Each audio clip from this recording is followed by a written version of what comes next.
Everyone's in on the Great Reset. Well, almost everyone. There's one guy who's got the power to do something to stop it, and you know exactly where I'm going.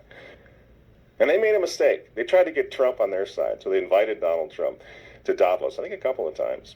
But in January, when Donald Trump, I think, really began to see the beast that he was up against, he went to Davos, to the World Economic Forum, and he stuck a mega finger in their eye. We're committed to conserving the majesty of God's creation and the natural beauty of our world. But to embrace the possibilities of tomorrow, we must reject the perennial prophets of doom and their predictions of the apocalypse. These alarmists always demand the same thing: absolute power to dominate, transform, and control every aspect of our lives. We will never let radical socialists destroy our economy, wreck our country. 2 days after Donald Trump gave that speech, the 89-year-old leftist weirdo billionaire George Soros made an emergency intervention where, at Davos, once again, warning that the U.S. 2020 election will determine the, quote, fate of the whole world. Now, in the context of Davos, take a look at this one more time. This is a month after Donald Trump addressed Davos and stuck the MAGA finger in their face. Here's what Francis, the Vatican, and Jeffrey Sachs had to say in response. And it is a dangerous country right now. It will be absolutely dangerous if Trump wins re-election. Trump wins re-election. Trump wins re-election. Francis invited this guy to the Amazon Synod as an honored guest and advisor. He's also Bernie Sanders' advisor. What's he doing in the Vatican? Why is this guy who's a promoter for socialist, out and out socialist, Bernie Sanders, what's he doing advising the Pope?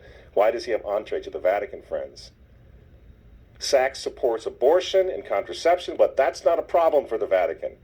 For the Vatican, for Pope Francis, and for his friends at the UN, Donald Trump is the problem, obviously, friends.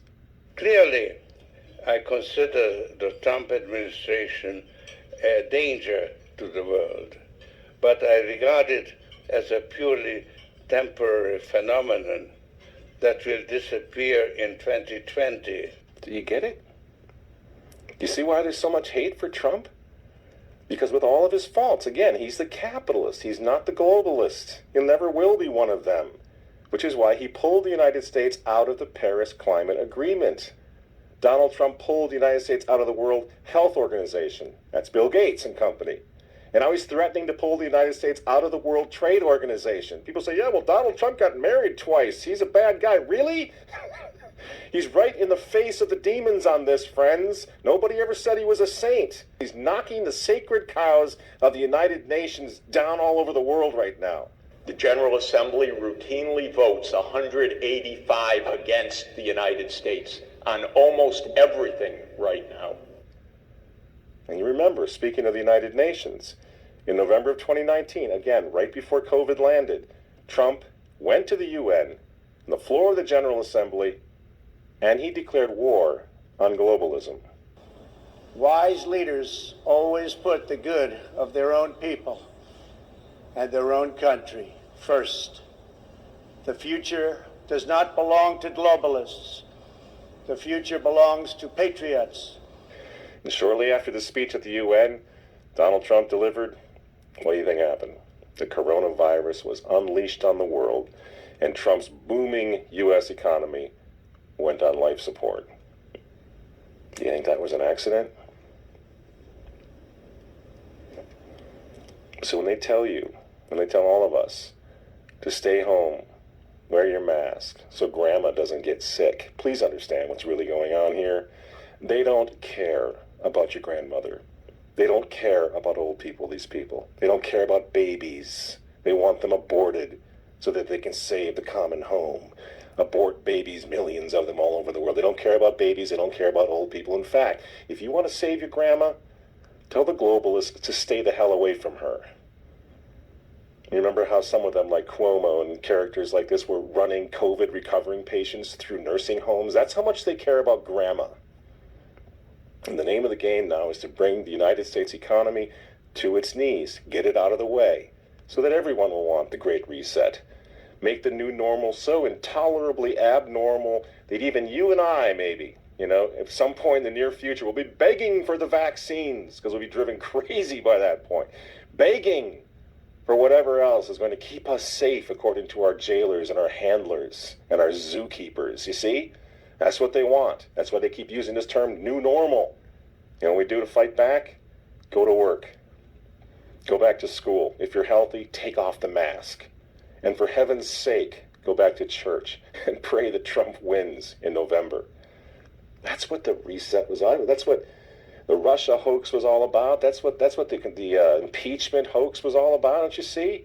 For 4 years, I've been trying to stop this man because if he strengthens America, if he makes it great again, if he brings the economy back again, the reset won't happen.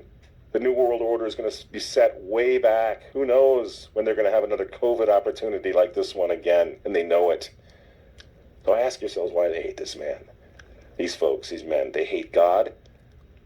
They hate the unborn. They hate the traditional family. They hate you. And they hate Donald Trump, whose political opponents, by the way, right now are knocking statues of saints to the ground. They're beating up cops, and they're burning flags. You say you don't like Trump. I'm sorry, friends, but who cares? That doesn't really matter anymore. What you think of Trump's personality or his tweets. Look at the big picture. The choice is simple, friends. Stand with America right now, or fall with the New World Order in the not-so-distant future. There's no other choice. I'm Michael Matt for Remnant TV, and we'll see you next week.